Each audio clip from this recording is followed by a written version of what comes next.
हमारे अजीम हमसाया मुल्क चाइना की तरफ से, जिसके साथ हमारी दोस्ती जो है वो बहरा हिंद से गहरी है और कोहे हिमालय से ऊंची है। और हमारे वज़ीर आला साहब, वज़ीर ख़ारजा साहब जो हैं वो अभी दौरा फरमा के चीन का वापस तशरीफ़ लाए हैं। यूट्यूबर हुकूमती जो हैं उन्होंने उनकी कामयाबी के बड़े झंडे गाड़े हैं, लेकिन आज हमारे दोस्त और पाकिस्तान के अजीम सहाफ़ी और बड़े अजीम और क्रेडिबल सहाफ़ियों में उनका शुमार होता है जनाब मुश्ताक घुमन साहब जो हैं, उन्होंने एक ख़बर दिया और उस खबर ने एज ए पाकिस्तानी मेरे पाँव के नीचे से ज़मीन निकाल दी। हमने अपने गुज़िश्ता प्रोग्राम में ये सवाल उठाया था जो लास्ट वीकेंड पे हुआ था कि जनाब चाइना के अंदर साथ हमारी कनेक्टिविटी जो है इस वक्त स्ट्रेंथ है वो सी पैक है। तो सी पैक अथॉरिटी का चेयरमैन 36 लाख रुपया जो महीना तनख्वाह लेते हैं वो वहाँ पे क्यों नहीं है साथ हमारे। वो अब पता चला जी मुश्ताक घुमन साहब के ज़रिए कि उन्होंने हमें जो है सी पैक की तमाम फंडिंग रोक दी। सी पैक के लिए फंडिंग स्टैंड स्टिल हो जाना और हम बढ़ के मारते फिर रहे हैं कि पाकिस्तान का मुस्तकबिल सी पैक है और पाकिस्तान ये कर देगा सी पैक के ज़रिए। और हमने तो ये भी यूट्यूबर से पोस्टें करवा दी हैं, अपने सरकारी यूट्यूबर वो 21वें 20वें 21वें ग्रेड वाले, कि जनाब चाइना ने मुस्लिम उम्मा की क़यादत जो है वो पाकिस्तान के हवाले कर दिया। हमने ये बाकायदा उसके ऊपर 15-15 मिनट के 10-10 मिनट के प्रोग्राम वो जो है जी यूट्यूब के वो वाले चढ़वाए हैं जी। चीन के हवाले से जो ख़बर मैंने इंट्रो के अंदर अर्ज़ की है उसके ऊपर जनाब अरसलान भट्टी साहब से रहनुमाई ले लेते हैं और फिर खालिद रसूल साहब की तरफ चलते हैं। खालिद साहब, अपना अरसलान साहब, क्या खबर है जो आज जो है हमारे दोस्त मुश्ताक घुमन ने दी है? मेरा तो मतलब कि आपने जब वो टॉपिक बताया तो मेरी तो बाकायदा पाँव के नीचे से ज़मीन निकल गई। साहब वो वाकई ज़मीन निकलने वाली बात ही, बल्कि इससे ज़्यादा की बात है कि वज़ीर ख़ारजा साहब जो ये दौरा अकेला करके आए हैं उसकी रीज़निंग क्या थी, जो 3 दिन पहले हमने सवाल छोड़ा था उसकी रीज़निंग आज हमें पता चल गई है।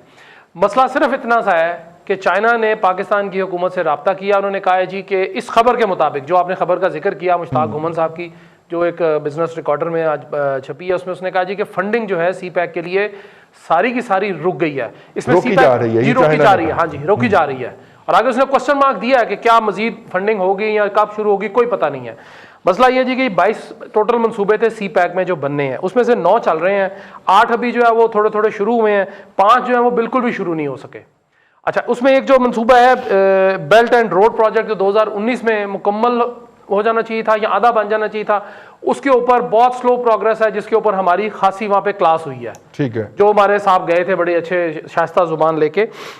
अब हुआ क्या जी कि उन्होंने एक जो चीनी हुकूमत ने जो उनसे हमारे से गिला ये किया है कि जी आपके कौमी एहतसाब का इदारा जिसको हम नेशनल अकाउंटेबिलिटी ब्यूरो कहते हैं, नैब ने आम जुबान में नैब, उन्होंने सर से पांव तक वो जो शरीफ सा इदारा हमारा है, उसने ये किया जी कि उसने एक रेफरेंस फाइल किया जिसमें मियाँ शहबाज शरीफ और एहसन इकबाल जो सी पैक अथॉरिटी के चीफ थे उस वक्त पिछले माजी में, उनके खिलाफ एक रेफरेंस फाइल हुआ है जी कि इन्होंने कुछ ठेके पैसे दे के यानी रिश्वत ली है मुबैना तौर पर और ठेके दिए इन्होंने चाइनीज को। ठीक हो गया। अब चाइनीज ने, और उसके बाद जो पैसे रिश्वत के तौर पे चाइना ने उनको दिए हैं वो उनके फॉरेन अकाउंट में चले गए हैं, यानी जो चाइनीज हुकाम है उनके नहीं पाकिस्तानी एहसन इकबाल और शहबाज शरीफ के जो फॉरेन अकाउंट में चले गए हैं। ठीक हो गया। अब चाइना ने जो राब्ता किया, उन्होंने कहा जी कि केस तो चले आपने बना दिया, लेकिन आपने हमारे पे 2 इल्जाम ये लगा दिए जी कि हमने किकबैक्स दे के, तो हमने एक तो प्रोजेक्ट लिया, उसके बाद हमने एक इल्जाम ये साबित है आपने आपके बकौल, दूसरा उन्होंने कहा जी कि हमने पैसे दिए फॉरेन उसके अकाउंट में, तो ये मनी लॉन्ड्रिंग हो गई। उसके बाद उनका ये तीसरी जो उन्होंने पॉइंट रेज किया, उन्होंने कहा जी कि अगर हमने ये काम किया तो इसका मतलब है कि हम तो वर्ल्ड ओवर जो प्रोजेक्ट लेते हैं तो सारे मनी लॉन्ड्रिंग के जुमरे में आ जाएंगे, तो हम तो गए, हमारे तो अरबों के प्रोजेक्ट्स हैं। फिर उसके ऊपर उन्होंने वजीर खारजा साहब की जो है डांट डपट जितनी वो कर सकते थे, इसीलिए आपके जो दोस्त हैं खास जो चेयरमैन साहब हैं वो नहीं गए साहब। हाँ जी, अच्छा। वो नहीं गए, फिर वो एंड टाइम के ऊपर ड्रॉप हो गया। हाँ जी, अब मुबैना तौर पर ये 2 जो इल्जामात हैं वो चीनी हुकूमत ने कहा जी कि जनाब ये इल्जामात जब तक अब ये साबित नहीं हो जाते या ये खत्म नहीं हो जाते या आप इसको विड्रॉ नहीं करते हमारी तरफ से, तो ना समझे आप। अब ऑरेंज ट्रेन का जो मामला था जी, उसमें 2 चीजें आ रही थी कि किराया और बिजली।